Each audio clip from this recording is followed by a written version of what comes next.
There's a spectrum between the faceless fodder of blank non-player characters you'll find in D&D towns or pubs or cities. They're like background extra on a TV show. But then there's NPCs that keep coming up. They get rendered in more and more in full detail, further and further defined with each telling, like a series regular on a TV show. That spectrum between background extra and series regular can be divided into 6 chunks. Each section gives us a useful descriptor for a type of NPC. Let's run through them. Welcome to Mystic Arts, where I hope network television is still a relevant yardstick for audiences growing up with streaming services. My name is Dadi, I'm a professional writer and director, and I've been DMing for over a decade. It's loose. The Tarrasque rises out of the ground in the center of Blackguard, and people run for their lives. The vast majority of people that live in your fictional campaign setting are, by definition, unimportant to the story you're telling. These are background extras, the faceless masses that fill your world and give it life. Background extras aren't described using the language we use for humans. We don't describe them by attractiveness, clothes, hairstyle, or emotion. We describe them like fluid dynamics or geospatial events or natural disasters. The crowd can cheer, clap, roar, move, rush, charge, spill, ooze, screech, collapse, or float to the skies. They're kind of like a texture to a scene. You enter the bar's common room and there's about a dozen or so patrons inside, sitting in groups of 3 or 4. Nothing important to note, there are just some people in here. You don't have to worry your pretty little head about a thing. Feel free to say, there are people here, and do no further work. TV shows do it all the time, they're called background extras, no big deal. It may seem daunting to start DMing in a city or otherwise populated place. You may feel like, oh god, I need to know everything about all of these NPCs. I'm telling you, you don't need to know more about the NPCs than you do about the wallpaper or the tablecloth. NPCs that don't matter to the story are just set dressing. The beauty of DMing is that you can choose when to zoom in on an object and render it in more detail. I use that phrase a lot, render the details. I'm referencing a pair of videos I've done on the topic. The first is about rendering scenes in passes so that every time you revisit a scene, you add more and more details onto it. The second is about rendering NPCs and how each part of a person's psyche or background illuminates who they are. Each time you describe something, you just do it with a sketch. Then you add more details to render additional information in every pass you take at describing it. This means that though something starts off simple, it'll eventually become photoreal, but it doesn't become photoreal instantly. But there's a problem. This is an RPG. The players might decide to talk to your background extra. They might ask for a name, a job, or God forbid, ask them about plot and rumors. Eek! What do you do then? Well, I've got a trick for that, and it's simple. I've got a laptop open on fantasynamegenerators.com where a lovely creator named Emily has curated 1,400 unique name generators. I've got a couple of pages open, and I just say one name out loud, and then write it down for posterity, and improvise from there. What about other questions? Why are they here? The food's good. What are they doing later? Going to bed, probably. What other good bars are there? I look at the map and give an answer. Any rumors? Maybe the NPC can point the heroes towards the content you had prepared anyway? These background extras don't have to have content. In video games, if you clicked on a character like that, they just kind of bark a line of dialogue and then the player moves on because there's nothing else there. But the thing with RPGs is that you can do anything. If the players fall in love with an NPC, you can always promote them. They might go from being a background extra to a series regular, or any of the other 4 types of NPCs we'll talk about in this video. That's up to you and your players. If they keep returning to a background extra NPC again and again and again, I think that means it turns out that this isn't a background extra anymore. That's a series regular, and you better start giving them details in render passes. So what if the heroes start asking a background extra some questions? Well, they've just become a day player, which is typically credited as co-star in television credits. Death by day player.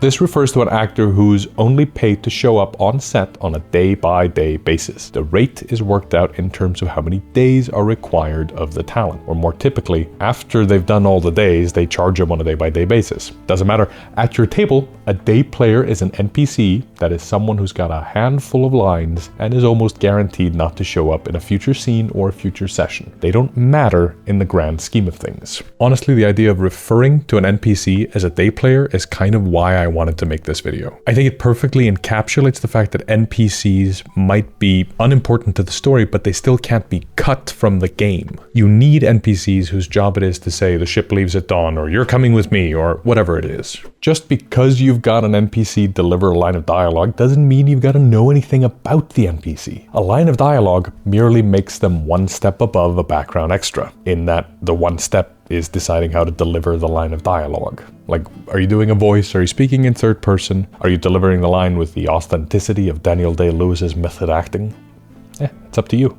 If you're playing online, the best place to get battle maps is from Czepeku, the sponsor of today's video. On Czepeku Maps, you get access to a growing library of more than 6,000 high-res battle maps, and each map pack comes with 20 variations to account for day and night, seasons, environmental effects, tonal shifts that'll help you match the scene to your game's genre. They've introduced an Essentials tier, which is available for all existing subscriptions, providing a more budget-friendly option. The Essential tier gives people access to Czepeku's entire collection of maps, scenes, and tokens. And if you go for the full, complete fantasy bundle for $50 a month, you get, in addition to the maps, it's 2,000 fantasy scenes, 300 hand-drawn tokens, and full access to the token builder. And all of this VTT ready for Roll20, Foundry, Alchemy, and more, just to drop right into your game. So go check out Czepeku on the link in the description so they know who sent you. Arthur, says the knightly man as he shakes your hand and says,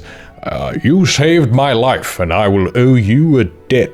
The guest star is different from a day player, usually by the virtue of their plot importance. In television, a guest star is often a celebrity or other lauded actor who's here to steal the show for an episode or two. In Friends, there is an episode that's all about Gary Oldman being an insufferable actor, or Bruce Willis stealing the show for a 3-episode arc. Once a guest star enters the episode, they usually steal the show. They come complete with a brief, barely explained backstory, but more importantly, they have immediate plot relevance. Once Bruce Willis is on Friends, it's the Bruce Willis show starring the Friends. This may seem anathema to an RPG table, but I invite you to think back to previous arcs in your campaign. You've probably had arcs where they were all about an NPC's plotline for a couple of sessions, to some degree. You present the princess who wants to slay the dragon, and for the next couple of sessions, that's what we're dealing with. We're here to help the princess slay the dragon, or take her to the dragon slaying place, or whatever. That princess, during that arc, is a guest star. They're here to elevate the show by bringing a plot arc and character drama that then elevates the main cast as well, elevates your players.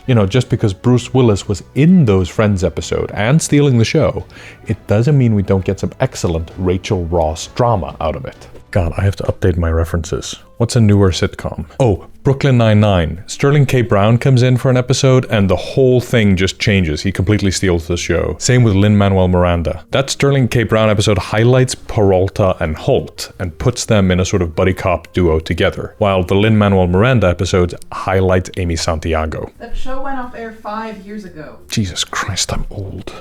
On Doctor Who, almost every episode features a new cast of guest stars we're destined to never see again. While guest stars tend to be limited to an episode or small arc, a recurring guest comes on frequently enough to fill out the world with detailed characters who get more and more developed as the show goes on. They are what most people think of when you say NPC because they've got repeat appearances. They need stuff like short backstories, some friends, allies, maybe faction connections. None of the categories of NPC so far needed any of that. For examples from the 2 sitcoms I know about, because that's how out of touch I am. No, it's the children who are wrong. On Friends, you'd have characters like Monica and Ross's parents, or Phoebe's brother, and Ross's ex-wife Carol. These are all recurring guests. In Brooklyn Nine-Nine, you've got Jason Mantzoukas as Adrian Pimento, or Craig Robinson as Doug Judy the Pontiac Bandit. They show up once a season or so for a few episodes, maybe just one, and we love them when they're there, and then they leave. But their persistence across the series as a whole makes the whole world feel connected and alive. In Doctor Who, these are characters like Kate Lethbridge Stewart, or the Master, or Davros. These kinds of NPCs may need some work. And when I work on one of these characters, I tend to give them a special article in my Obsidian Prep document vault. Actually, let me just show you. Normally when I'm working on inserting NPCs, I just kind of put them into my session prep doc. It typically looks a little bit like this. Here is a scene with a whole bunch of NPCs get introduced, and one of them is Callum Rose. nicely dressed thin man steps up. He's an employee of Full-Burn Consulting, yada yada yada. This is all I've written down for this character who's sort of playing a guest role in this episode.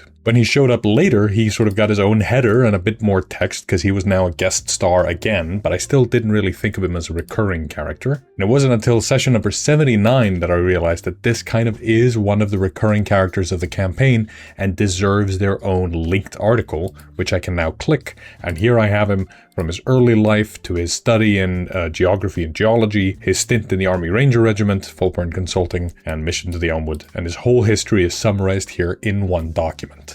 But throughout these prep notes, you can see how I promote him. Before he gets to this stage, at first I just knew he was around, and then he looked far more simple on the doc sheet, showing up sort of occasionally as its own header. And that's about it. You don't have to immediately go make a whole listed article for everybody. It's just once they become pivotal to the campaign. I'll be the first to admit that the series regular is where our NPC analogy kind of falls apart, because in an RPG, the series regulars are the PCs, and they're not really your responsibility. But if the PCs have a constant helper character with them, an NPC that's a member of the party, that's sort of becoming a DMPC, a Dungeon Master's player character, and I would suggest that you do not do that. I've never really seen it done well unless it's essentially a sidekick. We've done a video on sidekicks, and you should check it out. Essentially, if you're doing an NPC that's a series regular, I want you to demote them into a sidekick and then give the players the control. So, surely we've then covered the spectrum from background extra to series regular. Except that's just 5 types. Well, the secret 6th type is the celebrity cameo, like that time Elminster showed up in Baldur's Gate, or in The Hobbit when Stephen Colbert plays the Lake Town spy.